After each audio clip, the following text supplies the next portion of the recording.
Eto mga boss, sold out na po ang ticket sa bakbakan ni Naoya Inoue versus Junto Nakatani ngayong May 2. Ayon po yan sa mismong promoter ni The Monster Inoue. Sold out lahat mga boss, pati yung mga maliliit na ticket. Ganon po katindi ang bakbakan ni Inoue at Junto Nakatani sa Japan. Suportado sila ng kanilang mamamayang Japanese.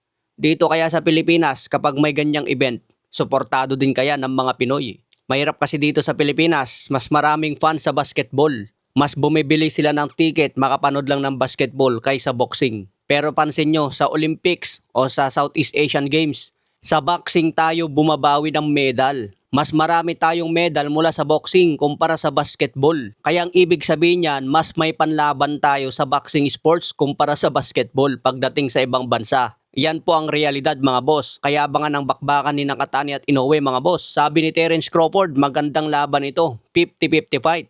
Hindi siya namili kung sino ang panalo. Para kay Terence Crawford, parehas silang magaling at malakas. Kaya depende na lang yan sa adjustment sa kanilang laban. Parehas namang kondisyon yan sigurado dahil parehas disiplinado.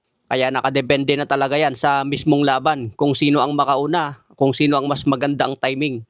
Sa iba pang balita, batik ang trainer na si Robert Garcia. Sabi niya hindi na raw interesting ang laban ni Manny Pacquiao at Floyd Mayweather dahil parehas matanda na. Parang mag-i-sparring na raw ang dalawang ito. Matanda na raw kasi ang dalawa mga boss kaya malayo na ang kanilang performance kumpara nung unang laban noong 2015. Pera-pera na lang daw ang laban na ito dahil malaki ang offer kay Mayweather at malaki din ang offer kay Pacquiao.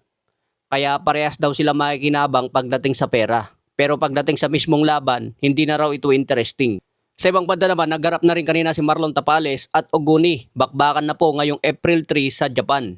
Pinangako ni Marlon Tapales na kukunin niyang panalo at target niya isang knockout.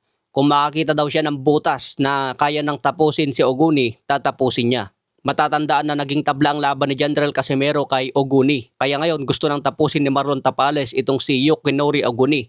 Wag lang mag-inarte ulit katulad sa naging laban niya kay Casimero. Baka mamaya masugatan lang ng konti si Oguni, mag-inarte na naman. Kaya abangan na lang po natin April 3 sa Japan. Sa ibang banda may interview si Casimero sa Psycholush. Binanggit ni Casimero doon kung manalo daw siya kay Luis Nery. Gusto niya isunod si The Monster Inoue. Sabi pa ni Casimero kung hindi pa rin daw papalag si Naoya Inoue, nakanda siya lumaban para sa bakanting belt kung sakaling magbakante si Inoue ng titulo. Nakanda raw labanan ni Casimero ang mga top fighters ngayon sa super bantamweight basta makuha niya ang panalo kay Luis Nery. Pero sabi nga ni Casimero, ang pinaka-target niya talaga, next fight na niya si The Monster Inoue. Malabong mangyari talaga yung laban niya kay Inoue mga boss dahil aakyat na yan si Inoue matapos ang laban kay Junto Nakatani. Hindi na yan magtatagal si Inoue sa super bantamweight dahil hinahabol na nila yung malalaking pangalan. Mas malaki ang bayad. Kaya mag-focus na lang si Casimero kay Nery mga boss bago isipin ang next fight. Kaya abangan natin April 18 mga boss.